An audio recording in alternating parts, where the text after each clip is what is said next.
저는 대전에 살고 있는 위선희라고 합니다. 저는 거의 30년 동안 공학 공부를 하다가 이제 오래 공부를 했어요. 그래서 박사 수료까지 마치고 이제 갑자기 정치에 뛰어들게 된 좀 이상한, 좀 독특한 30대 청년입니다. 사실은 제가 박사를 하면서도 석사과정 때부터였던 것 같은데요. 저는 시민단체 활동을 계속 같이 병행하고 있었어요. 그래서 처음에는 페미니즘을 시작으로 이제 나중에는 기후위기까지 시민단체 활동을 이제 적극적으로 하는 단체도 있고 아니면 이제 후원만 하는 단체도 있고 이제 여러 군데 발을 좀 걸쳐놓고 있는 상태였거든요. 그래서 좀 사회 문제에 관심이 좀 많은 터였고, 그리고 이제 박사를 수료로 마치기로 결정을 하면서 학위를 안 따기로 결정을 하면서 이제 연구원으로 취직을 할 텐데 이 길은 내 길이 아닌 것 같다. 다른 길을 좀 찾아봐도 좋겠다. 해서 좀 폭넓게 생각을 하고 있었거든요. 그래서 뭐 그때 당시에는 막 과학신문 기자 뭐 이런 생각도 해봤었어요. 전문성을 좀 살려서.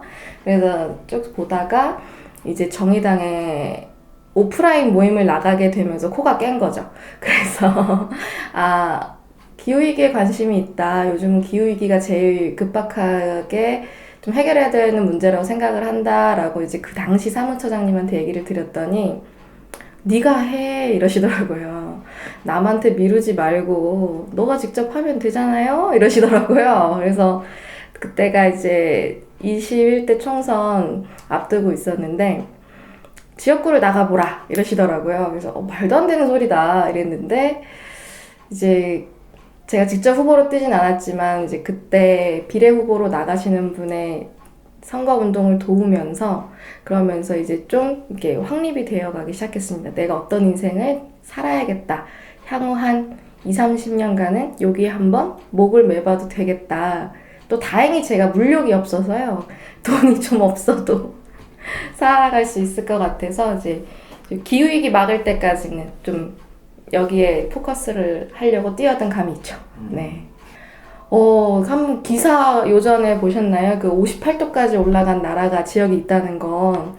지금 사실은 저는 평균 온도 1.5도씨를 막아야 된다라는 얘기를 너무 많이 해요. 그런데 1.5도라고 하면 되게 조금 변하는 건데 그게 무슨 큰 의미가 있겠느냐 이렇게 생각하시는 분들 많으세요. 실제로 질문도 많이 하시는데 이게 평균 1.5도면 평균 1도면 이제 위아래로 요동치는 국부적으로 요동치는 거는 5도에서 15도까지 왔다 갔다 그럽니다. 그러니까 한국의 온도가 15도 올라갈 수도 겨울에는 15도 떨어질 수도 있다는 뜻이거든요. 1도가. 그러면 이제 그래서 1.5도를 마지노선이라고 하는 이유는 1.5도가 지나가면 이제 2도가 되고 3도가 될 때까지 막을 수 있는 방법이 없어요. 왜냐면 온도가 올라가면 탄소가 땅에서 그냥 막 올라와요. 이산화탄소가 원래 물에 이렇게 좀 녹아 있어야 되는데 온도가 올라가면 이게 과학 시간에 배웁니다. 온도가 올라가면 용해도가 낮아진다는 걸 배우는데 그러니까 그냥 온도가 좀 올라가면 이제 이산화탄소 배출량이 갑자기 우리가 쓰지 않아도 확 올라가면 그 다음부터는 저희가 막을 수 없는, 걷잡을 수 없는 상태가 되는데 이제 그걸 막을 수 있는 마지막에 1.5도인 거죠. 근데 지금 한 1도 가까이 올랐어요. 평균 1도 가까이 올랐는데 사실 살 사람은 살아요. 기후위기가 와도 에어컨 빵빵하게 틀고 지하 주차장이 있어서 그때까지도 시원하게 쫙 내려가서 또 차에 에어컨 틀고 출근하고 아니면 재택근무하고 돈 벌어먹고 살면 살 수 있어요. 문제는 기후위기가 심각한 이유는 이제 돈이 없는 사람들부터 정말 말려 죽인다라는 겁니다. 말려 죽는데 이 정말 쪄 죽는다는 것이 더위에 정말 허덕이다가 죽음을 맞이하는 것, 그 다음에 물이 부족해서 죽음을 맞이하는 것, 또 식량이 또 부족해지겠죠. 기후위기가 오면 당연히 우리가 재배할 수 있는 곡물의 양이 줄어들 수밖에 없어서 그러면 또 식량난이 같이 오는데요. 이렇게 되면 지금 불평등이 이만큼 벌어진 상태에서 이제 밑에 있는 분들은 그냥 죽으라는 소리나 다름이 없어져요. 그래서 이게 너무 화가 나는 거예요. 그래서 아니 이렇게 될 때까지 지금 뭐 했나. 근데 또 마냥 미국 탓만 할 수가 없는 게 한국이 굉장히 기후위기 그 악당이에요. 기후 악당이어가지고 이렇게 질문하시는 분들 계세요. 우리가 해봤자 미국이랑 중국이 펑펑 써대면 뭐 우리가 막을 수 있겠느냐 이렇게 얘기하시는데 사실은 중국은 지금 굉장히 많이 줄이고 있어요. 2015년도에 그 파리에 모여서 줄이자고 약속을 했거든요, 온실가스를. 중국은 그걸 잘 이행해 가고 있습니다. 근데 한국은 안 하고 있어요. 지금 뭐 기본소득 얘기도 나오고 다른 복지 얘기도 많이 나오지만 저는 이러다가는 그냥 에어컨 없는 집에서 쪄 죽는 사람들이 많아질 거거든요. 그 전에 일단 살리고 보자. 근데 요거 때문에 좀 마음이 급합니다. 그 기후위기 굉장히 지금 심각한 상태라고 저는 말씀드려요. 저는 이런 얘기를 드려요. 플라스틱 줄인다고 해서 기후위기를 막을 수 없다. 플라스틱을 줄이는 거는 탄소 배출을 줄이는 거에 아주 미미한 정도입니다. 그런데 지금 한국에서 탄소 배출을 가장 많이 하는 분야는 발전 분야이거든요. 발전 분야의 40%가 넘는 부분이 화력 발전이에요. 그런데 또 한 25%가 또 LNG예요. 천연가스예요. 그런데 천연가스가 온실가스가 좀 덜 나온다고는 해도 한 반 조금 덜 되게 나와요. 발전에서 나오는 탄소만 해도 지금 전체 사용량의 40%가 넘어간다는 것이죠. 그리고 그 다음으로 큰 게 교통이거든요. 그럼 휘발유, 디젤 이런 거 없애가야 돼요. 근데 이거를 줄이는 거는 이제 서민들 줄이겠다는 거죠. 디젤 타시는 분들 어떤 분들이시냐면 화물차 운전하시는 분들, 그리고 좀 기름값 줄여보겠다고 경유차 타시는 분들이란 말이죠. 근데 그분들을 쥐어짜느니 사실은 국가가 발전 계획을 다시 세워야 되는, 전력 발전 계획을 다시 세워야 되는 부분이 제일 크고요. 그건 개인이 할 수가 없는 부분이죠.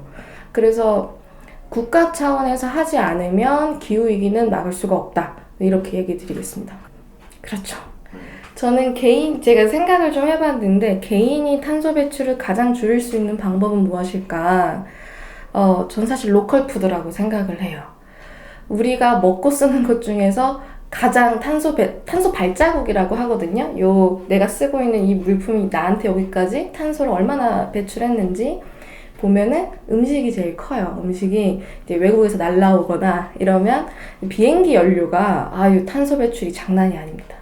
그리고 이제 소고기나 양고기 같은 경우에도 또 이제 소화하면서 메탄이 나오는데요. 메탄은 이산화탄소랑 좀 달라요. 같은 온실가스인데 메탄은 같은 양의 이산화탄소보다 더 큰 온실 효과를 내거든요. 그래서 메탄가스가 나오는 이제 소고기와 양고기의 식용을 좀 줄이는 것.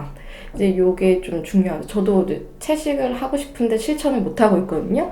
그런데 그래도 소고기랑 양고기는 좀 안 먹으려고 해요. 이제 그 정도만 해도. 그리고 이런 얘기들 많이 하실 거예요. 아보카도가 사실 짱이다. 아보카도가 탄소 발자국이 제일 짱이다. 뭐 이런 얘기도 하시는 분들이 있어요. 하도 물 건너오고 한국에서는 생산이 되지 않는 제품이기 때문에, 그래서 웬만하면 로컬 푸드를 사 드시는 것이 개인이 할 수 있는 가장 큰 일인 것 같습니다. 일단 유럽 국가들이 엄청 빠르게 나서고 있고, 중국은 지금 빠르게 탄소 배출량을 줄이고 있어요. 그리고 또 이제 영국 같은 경우에는 소형 원자로를 이제 사용을 하겠다 발표를 하면서 좀 빠르게 탄소 제로를 더 빠르게 실천하겠다 이렇게 얘기를 하고 있는데요. 한국이 못할 이유가 없다고 생각이 들어요. 다른 데도 이렇게 쭉 가고 있고, 너무나 다행히도 지금 미국의 대통령이 또 조 바이든이 되었잖아요. 그럼 이 문제를 분명히 신경을 쓸 거라고 생각이 들고요. 그러면은 한국 같은 경우에는 기술이 딸리는 것도 아니에요. 기술도 태양광 패널 에너지 기술 지금 다 있고요. 배터리 기술도 좋고, 핵융합은 세계 탑이라고 할 수 있지만 아직 상용화까지는 많이 남았지만, 그래도 어쨌든 저는 낙관적으로 봅니다. 저는 1.5도씨 전 될 때까지 막을 수 있을 거라고 봅니다. 유럽이랑 미국이랑 중국, 그리고 또 여기 동아시아, 일본, 한국까지 합친다면 충분히 가능하리라 봅니다. 커리어를 포기한 거는 별로 아쉽지는 않아요. 저는 무슨 일이든 어디든 쓸 데가 있다. 개똥도 진짜 약에 쓸 데가 있다고 생각이 드는데, 배운 게 되게 많아요. 대학원, 제가 다른 인터뷰에서도 이 얘기를 했었는데, 대학원 생활을, 이렇게 지난한 대학원 생활을 지내면서 배운 게 단 하나, 버텨야 된다. 그리고, 나름의 워라밸을 찾는 방법. 아주 바쁜 와중에도 그 워라밸을 찾아서 건강을 잃지 않는 방법. 이런 것들을 배웠어요. 습득을 했어요. 이렇게 해야 살아남는다. 이제 그런 것들을 배워서 생존 전략을 배웠다고 해야 될까요? 이제 그런 거를 배워서 이 정치판도 똑같더라고요. 체력이 문제더라고요. 그래서 그 전에 배웠던 게 확실히 도움은 되는 것 같습니다. 뭔가를 해야겠다라는 목표가 뚜렷이 지금 현재 있어요. 그 기후위기를 막겠다라는 것, 이런 입법을 하고 법적 근거를 만들어야겠다라는 이 뚜렷한 목표가 생기고 나서 오히려 삶이 편안해진 것 같아요. 그래서 몸으로 뛰는 것도, 그리고 이제 공부를 하는 것도 다시 재밌어진 요즘인데요.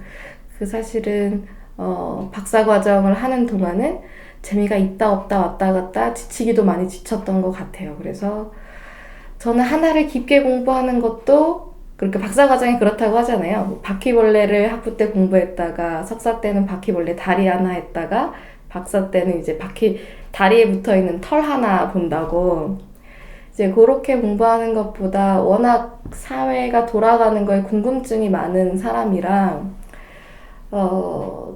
정치라는 게 결국에는 공부를 하는 영역인 것 같다는 생각이 들어요. 제가 잘해왔던 분야인 것 같기도 하고요. 그래서 공부를 열심히 해서 끝없이 또 문제를 해결하는 그 과정이 또 엔지니어랑 굉장히 많이 겹치더라고요. 저는 계속 엔지니어로 살아왔었는데 문제를 목표로 설정하고 그걸 해결할 때까지 계속 왔다 갔다 해요. 뭐 시도해보고 안 되면 다른 것도 생각하고, 그거 혼자 못해요. 근데 또 사람이 필요해요. 그러면 연구실에 이제 후배들, 선배들 모아놓고 시간 돼 이렇게 해서 모아놓고 이렇게 칠판 하나에다가 막 적어놓고 어떻게 생각해? 이러면서 브레인스토밍 한단 말이에요. 그런데 이 정치 분야가 비슷하던데요? 아주 똑같던데요? 그래서 사실은 오히려 좀 잘할 수 있을 거라는 자신감도 좀 있고, 그리고 어차피 엉덩이 싸움이다. 끝까지 물고 늘어지는 사람이 해결을 찾는다. 라는 생각도 있습니다. 그래서 정치에 뛰어든 소에는 재밌다. 그리고 좀 성과를 꼭 내겠다라는 다짐 2개입니다.